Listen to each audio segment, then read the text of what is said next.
Halo, kembali lagi bersama saya Ubang di Kumis Kupas Cerita Misteri. Video kali ini saya akan menceritakan sebuah cerita, yaitu cerita pengalaman KKN di Kabupaten Kuningan. Ya, cerita ini berasal kemarin juga pernah sempat bercerita tentang yang Wisma dekat kebun teh gitu. Nah, kali ini tentang KKN dia mengirimkan ceritanya. Kayaknya saya tertarik membahas KKN, cerita KKN lagi ya, seram-seram. Soalnya banyak-banyak kejadian aneh kalau cerita-cerita KKN tuh. Cerita ini ya kemarin dari Melati itu, dari si Melati ini. Dia dia KKN di Kabupaten Kuningan. Dia tuh ya ikut KKN aja, tadinya mah nggak mau gitu ya emang daftarnya online kan, selalu ini apa selalu tiba-tiba ditempatin kemana, kelempar kemana kayak gitu ya. Nah, suatu ketika lihatlah, ada temennya lihat di kelompoknya si Melati ini, ternyata dia tuh sekelompok sama, sebut saja dia bersama seorang laki-laki, sebut saja si Anok namanya.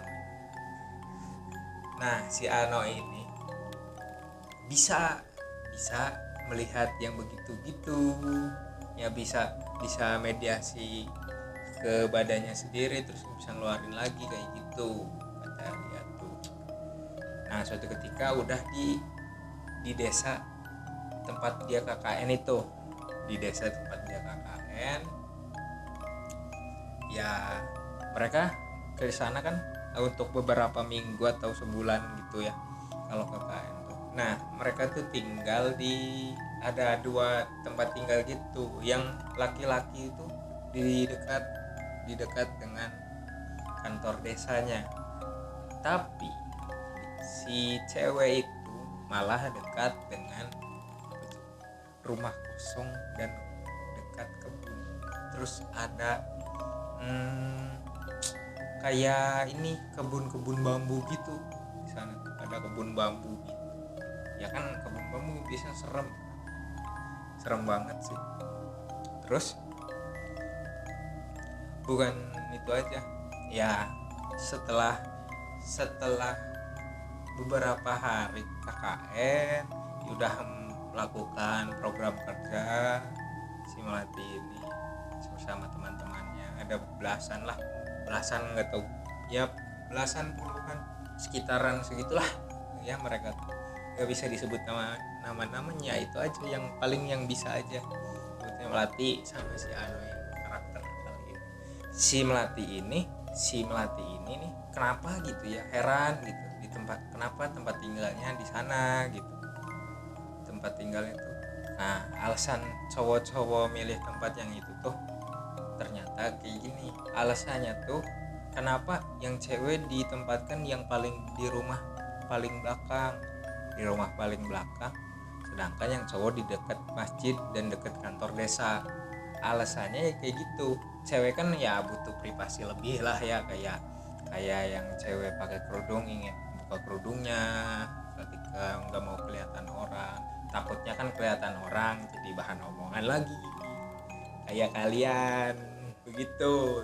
Jadi karena ya cewek itu butuh privasi lebih gitu ya, kayak jemur pakaian kan enak gitu ya, ada ini mah, ada tempat yang agak sepi mah kan.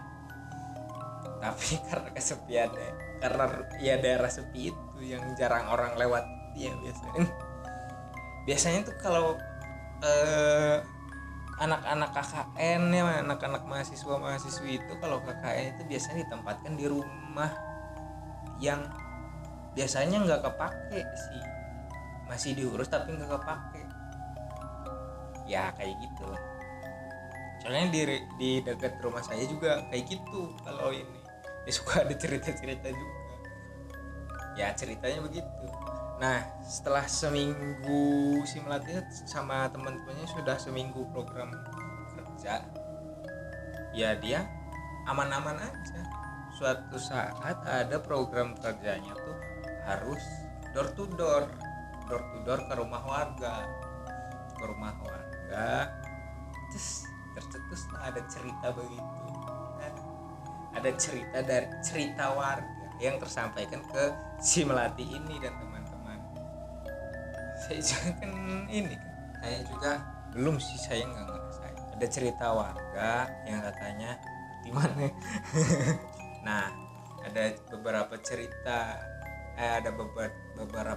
di warga. Lah, Neng, kayak gini tadinya warga itu nanyain, Neng, tinggalnya di mana? Nginepnya di mana? Di rumahnya Pak ini. Oh, emang nggak takut ya, Neng? Ya apa ya? Ya kayak gitu. Ada kata warga tuh, ya biasa ada yang meninggal sebelum kalian datang tuh sebenarnya. Ya diceritain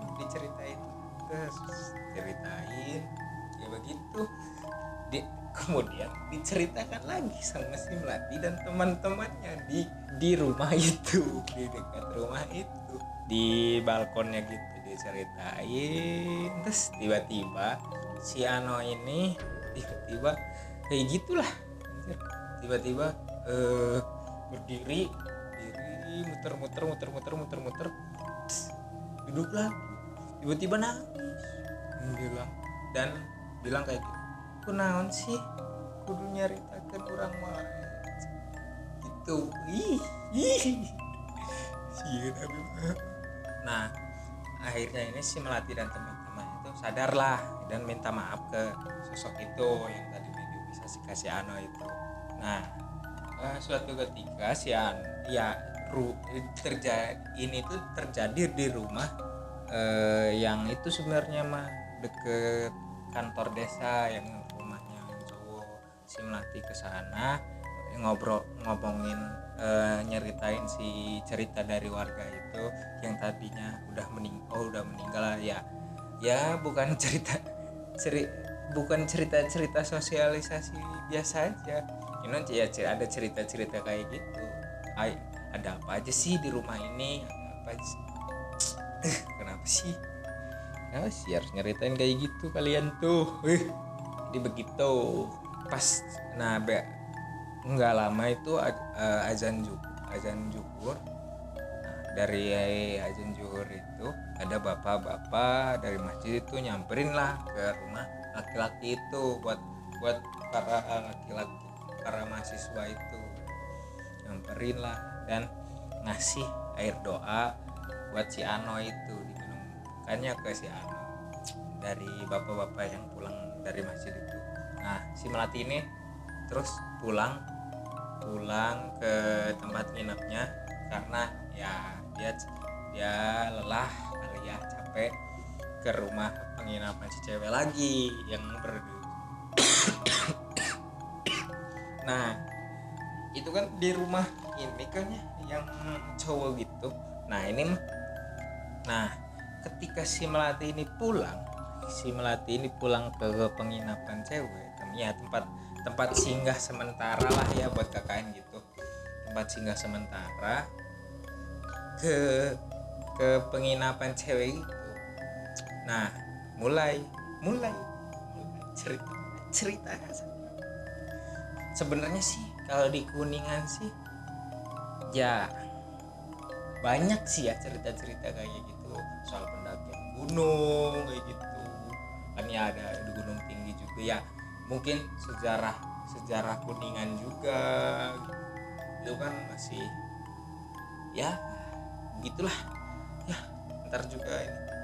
Nah pas ceritanya kayak gini, ketika di rumah itu ada beberapa cewek itu tidurnya kan ada yang di ruang tengah. Nah si bentuk bangunan yang rumah cewek itu kayak gini, ini kan ada kamar di dekat ruang tengah satu. Nah ada kamar dua kamar lagi di lorong itu.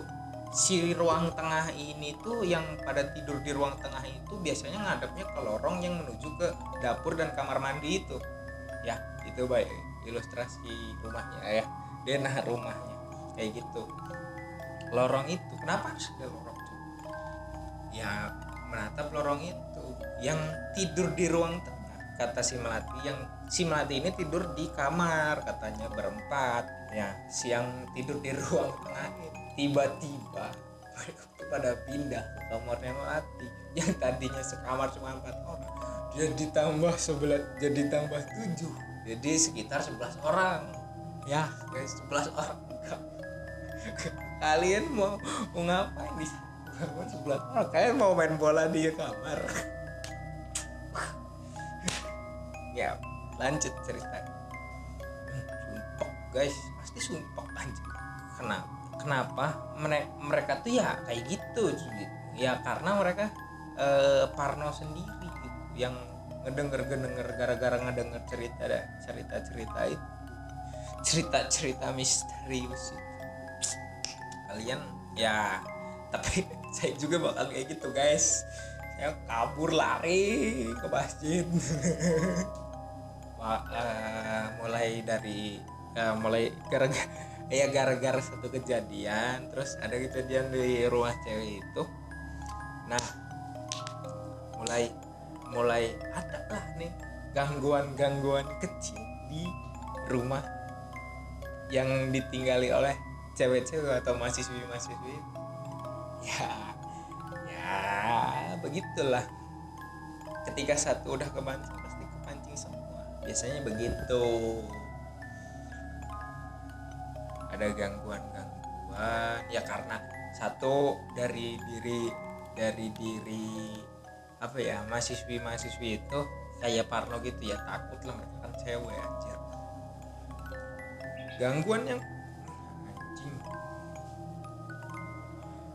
yang pertama itu pas malam-malam itu ada gangguan ya seperti kayak gini, kayak orang ngambil yang klotek. Terus ada ya kayak gitulah. Nah, yang paling sering kayak gitu lah, yang paling sering lagi suara galon. Itu yang paling sering. Itu paling misterius, tiba-tiba dung.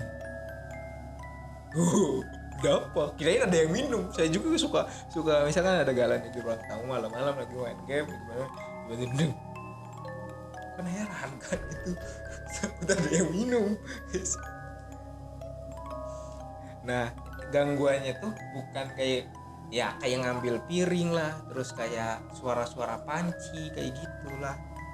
Nah, ada lagi nih bukan kayak gitu. Terus ya gangguannya tuh ya kayak bunyi suara piring, suara panci. Nah, sebenarnya ada satu lagi teman ceweknya si Melati ini yang peka terhadap yang seperti itulah. Saya nggak peka, aku mah nggak peka orangnya guys, maaf, tapi aku peka ke dia. Nah, karena tadi kan 11 orang itu ada di kamar kan ya, 11 orang. Coba bayangin aja di kamar anjir, tadinya berempat jadi 11. Gimana ceritanya ya. Nah, dibukakanlah pintunya, biar nggak pengap gitu maksudnya. Ya itu kan positif, biar nggak pengap. Ada jendela nggak sih ya di kamarnya dia? Kalau ada jendela lebih serem lagi guys. Tiba-tiba di sana muncul. Paling serem tetap untuk cermin, yang paling bete udah cermin. Nah, kata si teman Melati ini yang tadi yang bukain si pintu itu. Nah, di kamar itu tuh ngadepnya ke ruang tamu, kayak ruang tengahnya gitu.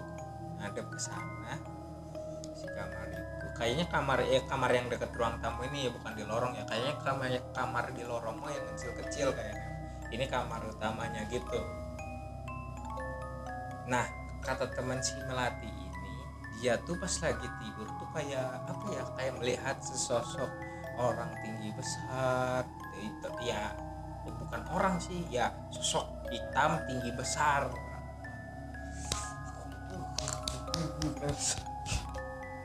Kenapa merinding guys?